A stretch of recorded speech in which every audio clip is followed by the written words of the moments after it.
We're on Twitter and YouTube and our website. Hey, this is Gary K. Welcome to day 3 of rAVe TV InfoComm 2019 edition. We are coming to you live on Twitter, on YouTube, and on our website simultaneously on rAVe TV. Of course, this and all episodes of rAVe TV are brought to you by our sponsor, Extron, who is streaming. Thanks to them, we are streaming this on an SMP.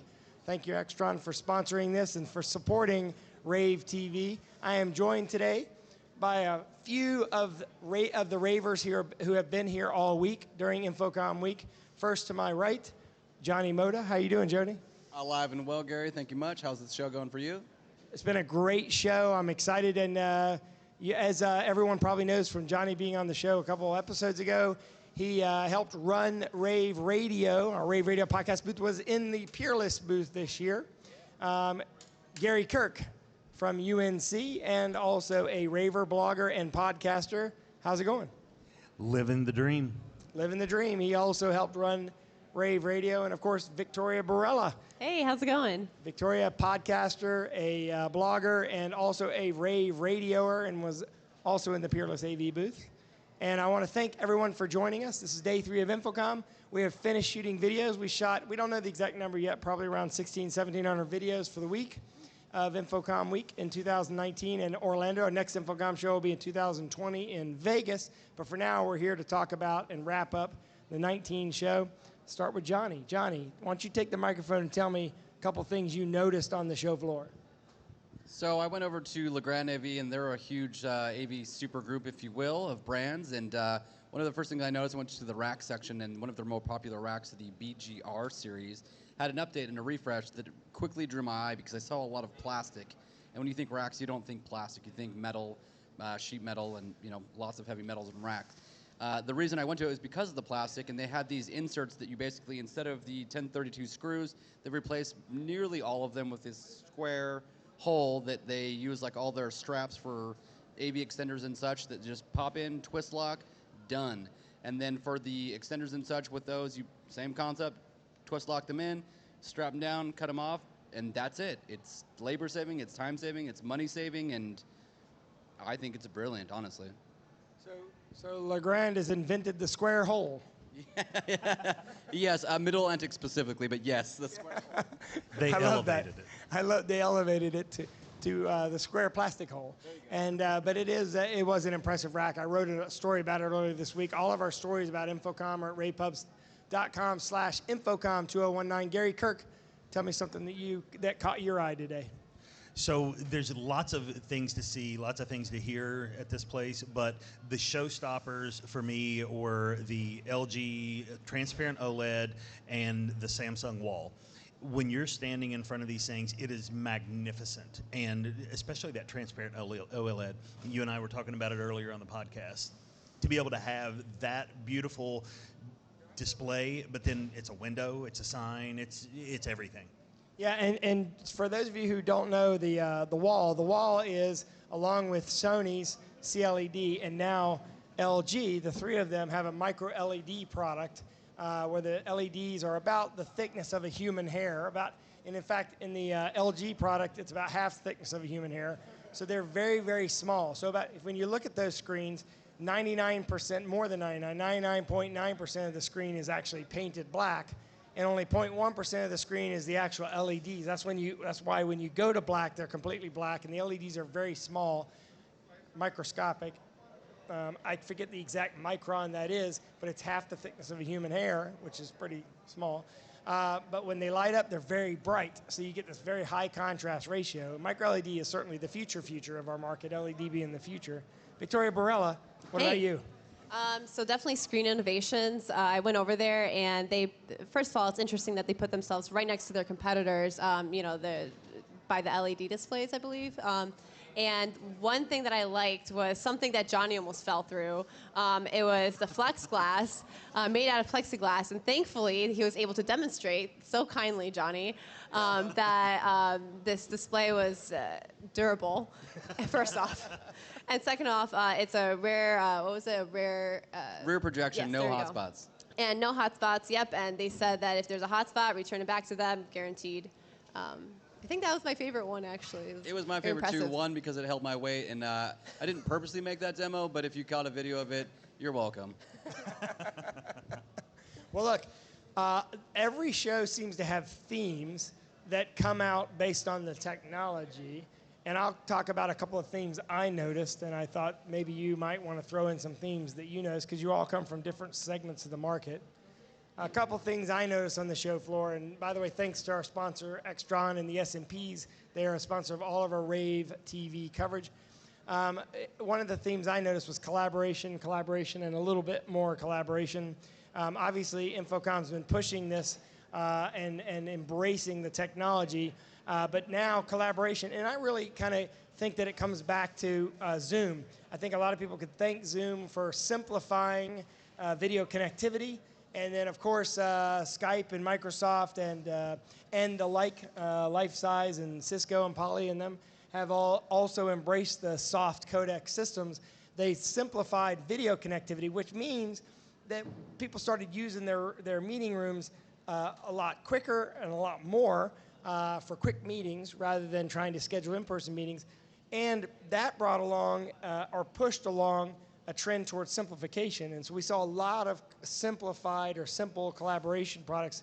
So I think one of the themes that I'd like to talk about today is collaboration. Did any of you notice any of the collaboration products? Did any of them catch your eye? I was going to say a topic or a theme that I saw. Go for it. So yes, I saw immersive experiences being really highlighted, great the one. buzzword. But yeah, even the classes really highlighted it. I saw the technology on the show floor a little bit, so I thought that was really cool. The immersive Yeah, that's a experience. great theme, because I would agree with you. I would say that more than 50% of the interviews I did this week, somebody mentioned the word immersive. They're really pushing the concept of putting you inside of an experience. And in a lot of cases, the booths were actually immersive experiences instead of product demos. Right. Right? Would you agree with that, Johnny? I would 100% agree with that. The booths are utilizing more of the space that was there before.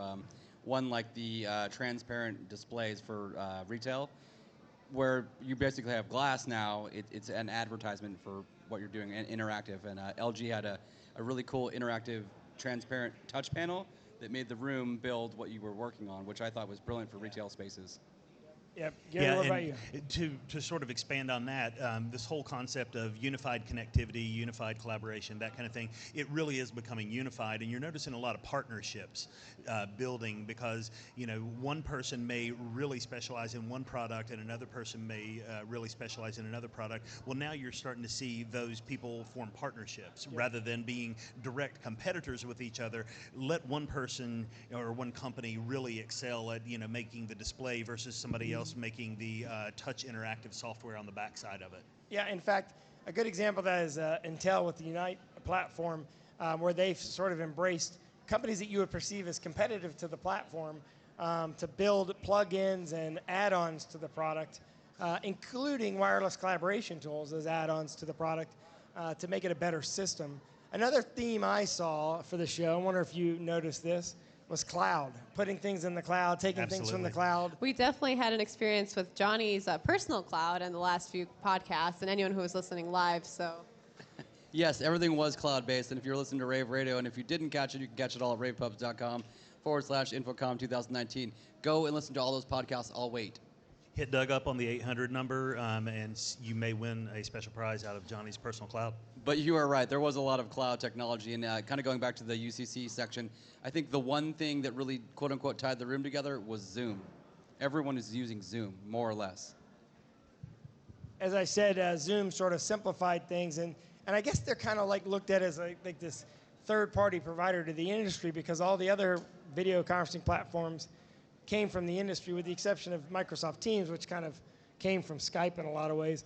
By the way, speaking of Microsoft, I don't know if you had a chance to go by their booth, but they did show the Surface Hub 2, and it has a steel case cart that's included with it, or as an option, I should say, that allows it to operate on a battery. Stunning aesthetics and design. I would give it an industrial design award, but I'd have to give the industrial design award of the entire show to Evoco. They have some incredible looking panels, room signs. They're actually a company owned by Draper, believe it or not, and they have a very interesting industrial design for a digital signage display or kiosk as well. I would disagree. I think the Industrial Design Award would go to Johnny for falling through that screen, but I mean, that's just me. Well, we have to look at that video to make sure. And since you mentioned Draper, I want to give a quick shout out to the lady that we interviewed, Peggy Sittler. She brought by podcasting survival kits, the Yes. pretzels, chocolate-covered pretzels, Advil delicious. and water and everything you need. Everything greatly appreciated. So she wins my personality award. And we hope to be able to announce the award winners for our contests here at InfoComm. We actually did, behind us you'll see a big mural in the background, and we had people take a picture with the mural and post it on social media, and we randomly drew winners, and I believe have one winner so far that's come in because the random drawing is actually happening right now. But I'm waiting for the other winners to come in to announce them all at the same time. I just got a text message with one of them. They're a Bruin. Hopefully we'll get them all. If we get them all, we'll announce them. If not, we'll wait and announce them together rather than announcing just one on the on today's broadcast. Did anyone else notice any products that they think should be talked about or mentioned in the last wrap-up version of the InfoComm 19 show? We covered it all? Yeah, I think so. Excellent. Well, look, we appreciate you joining us today. We're going to announce the winners of the social contest online. We'll put it on social in the next 15 minutes. So watch for that on all of our rAVe Pubs channels. Thanks for joining us. Of course, all of our InfoComm coverage is at ravepubs.com/InfoComm2019. I want to thank the InfoComm VIXA Association for supporting this. By the way, we did a 5K this morning. Yes, and VIXA we did. Victoria ran it this morning along with me and a few others from our company, raising money for the Avixa Foundation. We gave the Avixa Foundation a check for a little over $1,600 as part of our fundraising efforts, and hopefully they raise a lot of money. I want to shout out and thank you to the Avixa Foundation, but I also want to thank the whole rAVe team here. We have about more than a few handfuls of people that are here around the show floor. It took a lot of people to shoot, record, write all the content we have for InfoComm 2019, and I want to thank all of them, especially our editor, Sarah Abrams, who spent a lot of time editing and posting stories. Gary, you spent a lot of time editing and post-production. Victoria and Johnny stayed very, very late last night, re-post-productioning again, podcast, because you always seem to have technical issues with the internet. It's always the internet. Like, we spend more money on the internet here than all of us combined spend on our cell phone plans in a year. So to get 3 days worth of internet, and that's not an exaggeration, actually. Absolutely not. And so that's always a frustrating thing. But we made this happen. We've been streaming live all 3 days. And my tour, thanks to Extron's SMP H.264 streaming products. And of course, thanks for joining us. All of our coverage is at ravepubs.com/InfoComm 2019. Again, I'm going to do that again because that was terrible. ravepubs.com/InfoComm 2019. Thanks for joining us.